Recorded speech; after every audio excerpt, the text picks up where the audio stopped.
So Trump had dinner with Chuck and Nancy last night. And Chuck and Nancy came out and said, oh, we've got a deal on DACA. We're going to increase border security, and ha, ha, ha, we've heard that before.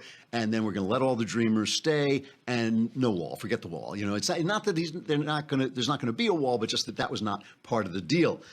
Trump immediately says, no, that didn't happen. There's no deal. He says no deal was made last night on DACA. Massive border security would have to be agreed to in exchange for consent, would be subject for a vote, right? So he's talking as he's leaving Florida to visit the flood victims and the flood scenes. They're shouting questions on him. You have to listen kind of carefully. We've got it pumped up loud enough. You should be able to hear what he says. But the presidential chopper's flapping around and back there.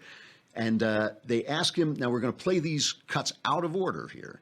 So the first one is number 4, when he talks about whether there's a deal and what they're looking for. We want to get massive border security, and I think that both Nancy Pelosi and Chuck Schumer, I think they agree with it. But so we met last night with, as you know, Schumer, Pelosi, and a whole group, and I think we're fairly close, but we have to get massive border security. Is there anything? Oh, I think he's on board. Yeah, Mitch is on board. Paul Ryan's on board. We all feel, look, 92% of the people agree on DACA. But what we want is very, very powerful border security, okay? I don't know where that 92% number comes from, but he does. He likes that number. He's used it before, 92%.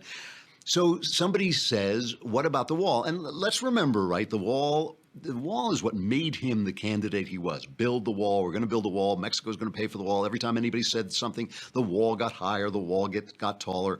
You know, well, let's hear what he says. Let's play the cut on the wall. This is number 3. No, I'm sorry, it's not. It's number 2. The wall will come later. We're right now renovating large sections of wall, massive sections, making it brand new. We're doing a lot of renovation. We're building 4 different samples of the wall to see which one we're going to choose, and the wall is going to be built. It'll be funded a little bit later. So, okay. Now, at the same time, he's tweeting, does anybody really want to throw out good, educated, and accomplished young people who have jobs, some serving in the military? Really? They have been in our country for many years through no fault of their own, brought in by parents at a young age. Plus, we're going to get big border security. That's his tweet. It's just different. You know, we'll play cut number 6. It's really different than what he was saying during the campaign. This is when that famous moment when he was talking to Chuck, whatever his name is, on the plane. The executive order gets rescinded. One good thing You'll rescind that one too? One good thing You'll rescind the Dream Act executive order. Have to. DACA. We have to make a whole new set of standards. And when people come in, they have to come in. You're going to split up families. Chuck, you're going to deport children. Chuck, no. We're going to keep the families together. We have to keep the families together. But you're going to keep them they have together to out? go. But they have to go. What if they have no place to go? We will work with them. They have to go. Chuck, we either have a country or we don't have a country. So we have a country, we don't have a country because of if the borders are open, you don't have a country. So this really really did appeal to people. Remember, the build the wall, build the wall. This was basically the signature of his campaign, and he is now. I mean, the kind of surreal thing is now he is moving to do something that neither Bush nor Obama could get done, which is get this Dreamer Act done. And remember, when Marco Rubio tried to do this, Marco Rubio tried to make a deal with Chuck Schumer to do this stuff, he was lambasted. It's the reason he didn't become president, because Trump pulled this on him. Now, I was telling you, I don't want to say I told you so, but I just want to remind you that I was telling you all the time that he was not going to do anything else but what all the other candidates would do, which was maybe, hopefully, increase some security, but then these people are not going away, and nobody wants to. I'm telling you, I know people get angry about this, but you turn on your TV and they're carrying these children out of the country, and the people are crying and screaming, and grandma's losing grandchild. You know, you're not going to want to see it, and nobody's going to stand for it. It's just a political thing. I'm not talking about the principle of it. I get it. We want to enforce the law, and the ignoring of the border law is a tremendous insult to the people of this country. This is true of Bush, and it was true of Obama. Ignoring your own laws, ignoring the laws for political purposes is an absolute insult to the way of life, our Constitution, everything about it. But there's a political price to pay for dragging people out over the border. Ain't going to happen. So here's Steve King, right? He is Congressman Steve King, I guess from Iowa. He is one of the big fighters against open borders. He hates this. So he is the guy when Trump is tweeting, nobody, does anybody really want to throw out good, educated, and accomplished young people? Let me pause here for a minute, by the way. The truth about the Dreamers is good, educated, and accomplished young people. Most of them have small jobs.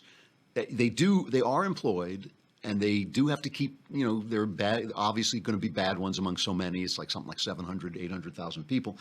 But most of these people are people trying to make their way in the world. But they have small jobs, paying like in the $15, $16 range. So those are coming away from people who are here legally. Those are coming away from people who are struggling, poor people in America, and Americans and people who are trying to get in. And of course, they broke the law. So there are people waiting to get in, and they came and took their place. But here is Steve King really upset with what he heard from Trump. No, I don't think 92% agree on this at all. I'd say about 80% of his base agree with me that we cannot reward lawbreakers. If we do that, then we get more lawbreakers. And here's the irony out here is that in 86, Ronald Reagan led with amnesty. And in about 2006, Bush 43 led with amnesty. The Obama administration and the Gang of Eight led with amnesty in 2013. Every one of those initiatives failed because the American people know we need enforcement. And if you give amnesty first with the promise of enforcement second, you got what Bush 41 got when he said no new taxes, read my lips. He got the taxes and not the spending cuts. You've got to have the important things up front and then have the honor to follow through if you're going to make the deal if amnesty comes later. That doesn't come from me. I've worked for 30 years to restore the respect for the rule of law, especially with regard to immigration. And we were on the cusp of doing that until the Trump announcement the other day on DACA. And now it looks to me like things are going downhill pretty fast, and we'd better put it back together. I mean, it's a really good point that, that you got to get the good things first. If you're going to get E-Verify, I mean, E-Verify, if you ask me, E-Verify, which means that you can't get a job unless you can prove you're here legally, much better than a wall. Much cheaper, much better than a wall. If you force businesses to use E-Verify when they hire, no jobs, people go back to Mexico. They self-deport. That is much more effective than a wall, much more effective than dragging people back and forth. The wall, too, by the way, Trump doesn't have to pass a law or pass legislation to get the wall. He's just got to squeeze the money out of Congress because there's already walls there. And he says we're still building that. So I don't know. I'm just talking about the way his base feels. Me personally, I don't care if there's a wall or not. I truly don't. I do care that our laws are enforced. And I don't care if our laws are made more lenient if we need those workers. If we need those workers, make the laws more lenient. I don't care. Just obey the law. So the guys who are in a rough place right now are guys like Sean Hannity. And I like Sean a lot. I mean, I like him both as a person the few times I've met him, and I enjoy his show. But he went in on Trump 100%. He went all in on Trump. And so one of the things he kept saying was that, Trump was going to build this wall. He was going to do what he said he was going to do. So when he heard this, and remember, Trump is saying there's no deal, but what he's saying sounds very much what Chuck and Nancy, as we now call them, Chuck and Nance, I guess we should call them. It sounds the same as what they're saying, but he says we haven't closed the deal. Fair enough.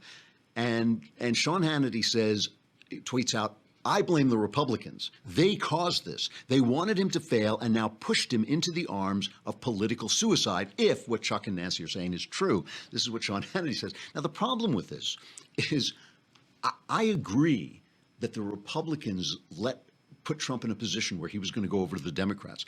But I believe that Trump is a kind of whirlwind of unprincipled narcissism. So I blame the Republicans for not dealing with reality. I blame the Republicans for not saying, oh, we have this tornado coming and we ought to play pinball with him a little bit and we won't get everything we want, but let's see if we can bumper car him into doing some of the things we like. But instead they dithered, they disagreed, they lied. Their lies came to the fore. We all saw that they promised to repeal and replace Obamacare, didn't do it, not going to do it. And so Trump now went over to the Democrats. So it's true what Sean Hannity says, the Republicans misplayed this, but it's not true in the way he thinks it's true, that because, that Trump was this principled guy. He was telling us he was, I mean, it's a really, really different thing. Now, so all the different reactions, the reaction that I think was my favorite was on Fox and Friends, because Fox and Friends is like Trump's favorite show, and they're trying to get they're trying to get Trump out of this, and some of these people are just going to make an excuse for him no matter what they do. So I like this take. Is the wall, maybe the wall is just a symbol. Listen to this. Has the wall almost become symbolic? I mean, I know the president ran on it. It was a mantra. But at the same time, border crossings have gone down dramatically. Yeah. And you were talking about how the wall exists in certain forms, and there's money to go to it, has to come from Congress. But do you think we're going to get to the point where maybe they won't build a wall? Look, what Donald Trump has done is proven that he has the political will to actually enforce the current law. Yeah, that's not, you got to go back to campaign Trump here for a minute. This is cut number 2. I'm sorry, cut number 3. My mistake.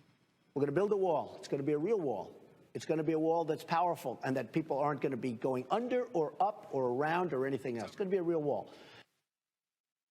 It's going to be a real wall, not a symbolic wall. We're not talking about a symbolic wall. It's a real wall. Then there are the reactions from the Never Trumpers. I have to say, some of the Never Trumpers are really good people that I really like. I mean, they're that's where a lot of the intellectual conservatives are. But the reactions of the Never Trumpers are to laugh at everybody who believed in Trump. So I'm not in that position because I never really took Trump seriously.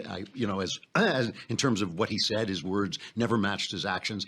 But they're laughing at these people, but still, it really was a binary choice. There's no question about it. And did you want this woman in the White House who is going to be sitting there doing single nostril yoga breathing? But, you do hold, and you breathe through one, and you hold it, and then you exhale through the other, and you keep going.